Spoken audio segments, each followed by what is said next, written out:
1,00,000 మంది శివభక్తులతో కలిసి మహారుద్రాక్ష పూజలో పాల్గొనండి. వెంటనే కాల్ చేసి మీ పేరును నమోదు చేసుకోండి. నమస్తే అమ్మా. నమస్తే తల్లి.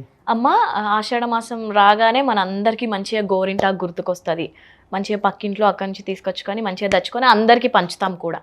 అయితే గోరింటాకు ఆ రోజన్నా పెట్టుకోవాలి ఆ మాసంలో అంటారు. ఎందుకు? దాని వెనకాల ఆంతర్యం ఏమిటి? గోరింటాకు చాలా మంచిదమ్మా, ఔషధియుక్తమైనటువంటి చెట్లల్లో ఒకటి. గోరింటాకు చెట్టులో ఆకు, పువ్వు, గింజ అన్నీ కూడా ఆరోగ్యానికి సహకరించేవి. అందుకని దాన్ని ఆషాఢ మాసంలో తప్పకుండా పెట్టుకోమని చెప్పడంలో ఇంకొక విశేషం ఉంది. ఏమిటంటే ఆషాఢ మాసం అనేది వేసవి కాలంలో చివరి భాగం. ఒంట్లో వేడి, వాతావరణంలో వేడి బాగా ఉంటుంది, చికాకుగా ఉంటుంది. లోపల ఉన్నటువంటి వేడినంతా తగ్గించేటటువంటి పని చేస్తుంది గోరింటాకు. అందుకని గోరింటాకు గనక పెట్టుకున్నట్టయితే అరచేతుల్లో కానీ అరకాళ్ళల్లో కానీ పెట్టుకున్నట్టయితే లోపల ఉన్న వేడి బయటకు వస్తుంది. గోరింటాకు పెట్టుకుని చూడండి, చలేస్తుంది, జూహమంటూ ఉంటుంది కాసేపటికి. అంటే మీరన్న కోన్ కాదు నేను అనేది, ఓన్లీ ఆకు. ఆకు తెచ్చి రుబ్బి పెట్టుకున్నది. ఈ కోన్లో ఏమేమి ఉంటాయో తెలియదు మనకి. గోరింటాకు పొడి కూడా ఉంటుందేమో, రకరకాలు ఉండొచ్చు. కానీ ఆ గోరింటాకు పెట్టుకుంటే ఎక్కువ కాలం ఉంటుంది కదా. కోన్ తెచ్చి మీరు గోళ్ళకు పెట్టండి, గోళ్ళు పండుతాయా? గోరింటాకు అయితే గోళ్ళు కూడా పండుతాయి, అంతే కదా. చక్కగా అసలు పగడాల్లా ఉంటాయి గోళ్ళు. పెట్టిన రోజు నారింజ రంగులో ఉంటాయి. ఆ గోరింటాకు పెట్టుకుంటే తీసేసిన రోజు ఆ మర్నాటికో మూడో నాటికో అసలు ఎర్రబడిపోయి ఎర్రని పగడాల్లాగా తయారవుతాయి. అంటే అది చాలా సహజంగా గోళ్ళకి రంగు వేసుకునేటటువంటి పద్ధతి. మరి ఈ ఆషాఢ మాసంలో తప్పకుండా ఎందుకు పెట్టుకోమంటారు అంటే, కొత్త చిగుళ్ళు రావాలి అంటే పాత ఆకులన్నీ తీసేద్దాం, కొత్త చిగుళ్ళు వస్తాయి. గోరింటాకు ఎంత దూసినా మళ్ళీ చిగుళ్ళు వస్తూ ఉంటాయి. అలా వచ్చేటటువంటి వీటికి వానలు పడకుండా పెట్టుకోవాలి. వాన పడితే గోరింటాకు పండదు. వాన నీళ్ళకి కూడా ఆకుల్లో ఉన్న ఎర్రని రంగు పోతుంది. అప్పటిదాకా చాలా చక్కగా ఉండి ఆ ఎరుపు రంగుని దాంట్లో జాగ్రత్త పెట్టుకున్నటువంటి ఆకు ఏదైతే ఉందో ఈ ఆకునంతా మనం వినియోగించుకుంటే చిగుళ్ళు వచ్చి వానాకాలం పూర్తయ్యేటప్పటికి మళ్ళీ మంచి ఆకు తయారవుతుంది. అందుకని ఆ ఆకు తీసేసి పెట్టుకుంటాం.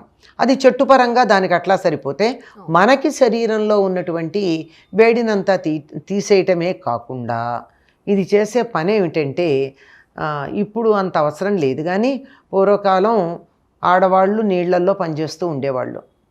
ఇప్పట్లాగా మనకి పాలరాతి నేలలు కాదు కదా అందరి ఇళ్లల్లో. ఇప్పటికి కూడా పల్లెటూళ్ళల్లో కొన్ని ప్రాంతాల్లో బురద, మట్టి ఉంటాయి. వాన పడిందంటే తడిలోనే తిరుగుతారు, తడి కాళ్ళల్లోనే బురదలోనే తిరుగుతూ ఉంటారు. అలా బావి ఎక్కడో అంత దూరంలో ఉంటే బావి నుంచి నీళ్లు తెచ్చుకోవాలంటే బురద కాళ్ళతో వస్తారు. మళ్ళీ ప్రతిసారి బురద పోయేటంత కడుక్కోలేరు, పైన కడుక్కుంటారు. ఏం జరుగుతుంది? ఆ కాలి గోళ్ళ చిగుళ్ళల్లో మట్టి ఇరుక్కుపోయి ఉంటుంది. దాన్ని అంత శ్రద్ధగా పెడిక్యూర్ లాంటివి చేయించుకోకపోతే అక్కడ మిగిలిపోతుంది. ఆ మిగిలిపోయినటువంటిది చాలా సూక్ష్మంగా ఉండే కణాలు చిగుళ్ళల్లోంచి లోపలికి వెళ్ళి ఒండ్రుపోయడం అంటారు. ఎప్పుడన్నా విన్నారో లేదో ఈ పదం మీరు? కాలు పగలడం కాదు. ఇప్పుడు కాలిగోరు చూపించలేను కానీ చేతి గోరు ఉందో, ఇదే కాలిగోరు అనుకోండి. ఇక్కడ ఏమవుతుందంటే ఇక్కడంతా మట్టి నెమ్మదిగా పేరుకుపోయి ఈ ప్రాంతంలో వాచి ఇంతలావును వాచిపోతుంది. ఈ ప్రాంతం గోరు, ఇది కాలిగోరు అనుకుంటే ఈ ప్రాంతంలో ఇలా వాస్తుంది. దాన్ని ఇంకేం లేదు, ఒండ్రుపోయడం అనే అంటారు. దానికి ఏదో వేడి నూనె వేయడం, ఏదో పిండి కట్టడం లాంటివి వచ్చి అవస్థపడాల్సి ఉంటుంది అందులో ఉన్నటువంటి ఆ ఇన్ఫెక్షన్ తీసేయడానికి. ఏదో బురదలో ఏదో ఇన్ఫెక్షన్ ఉంటుందమ్మా, అది గోళ్లల్లోకి వెళ్ళిపోతుంది. ఈ చిగురులోకి వెళ్ళి నెమ్మదిగా ఈ చిగురులోంచి లోపలికి వెడుతుంది. ఇక్కడ ఈ చిగురు ఇక్కడ కలిసి ఉండే ప్రాంతం కొంచెం సెన్సిటివ్గా ఉంటుంది కదా, ఇక్కడి నుంచి వెళ్ళి అక్కడ ఇన్ఫెక్షన్ అది వస్తుంది. అట్లా వచ్చినటువంటి ఒండ్రుపోయడం లేదా పిప్పిగోళ్ళు రావడం ఇలాంటివన్నీ వచ్చే అవకాశం ఉంది వర్షాకాలంలో. కనుక అవేమీ రాకుండా ఉండడానికి గోళ్ళకి పెట్టుకుంటామా. దాని పేరే గోరు అంటు ఆకు. గోళ్ళకు అంటుకునే ఆకు ఏ రంగైనా సరే దేనికి ఎక్కడా పట్టుకోదు. ఒక గోళ్ళకు కూడా పట్టుకునే రంగేది, సహజంగా ఉండే రంగు గోరింటాకు పెట్టుకుంటే గోళ్ళన్నీ పండుతాయి. ఈ గోళ్ళు పండడం అన్నది మనకు కనపడుతోంది కానీ ఇది పెట్టుకోవడం వల్ల ఈ ప్రాంతాల్లో ఉండే ఇన్ఫెక్షన్స్ ఏ ఉన్నాయో అవన్నీ లాగేస్తుంది అది.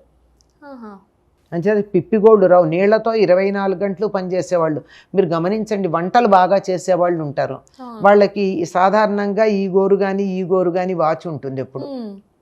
ఎందుకంటే 24 గంటలు ఇట్లా చింతపండు పీసిగా అది చేసి ఇది చేసి నీళ్లల్లోనే ఉండి ఉండి ఉండి చిగుళ్ళు వాచిపోయి ఇక్కడి నుంచి అది ఇన్ఫెక్షన్ వచ్చేది లోపలికి వెళ్ళి గోరు చుట్టు అంటారు. ఈ పైకి వచ్చేవి ఎక్కువ గోరు చుట్లు. ఆ ఒండ్రు పోయడం కాలికి ఒకదానికే వస్తుంది, చేతికి ఒండ్రు పోస్తుంది, చేతిగోళ్ళకి, తర్వాత గోరు చుట్టూ వస్తుంది. ఇట్లాంటివి రాకుండా కాపాడుతుందమ్మా. ఎన్ని ప్రయోజనాలు. ఒకటి అందం ఉంది, ఒకటి శరీరంలో వేడి తీసేస్తుంది, ఇంకొకటి గోళ్ళకి సహజంగా రంగు వస్తుంది.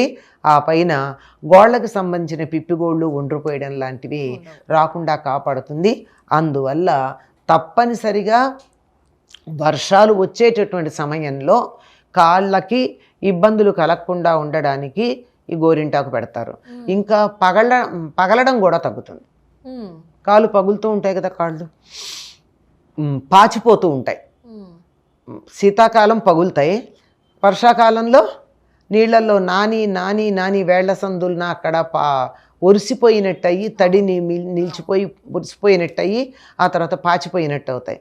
అట్లాంటివేవి కూడా లేకుండా ఈ ఆషాఢ మాసంలో ప్రారంభంలోనూ మళ్ళీ చివరిలోనూ ఒకసారి గనక గోరింటాకు పెట్టుకున్నట్టయితే కాళ్ళు పాచిపోవడం, పిప్పిగోళ్ళు ఒండ్రు పొయ్యడం ఇలాంటివేమీ ఉండవు.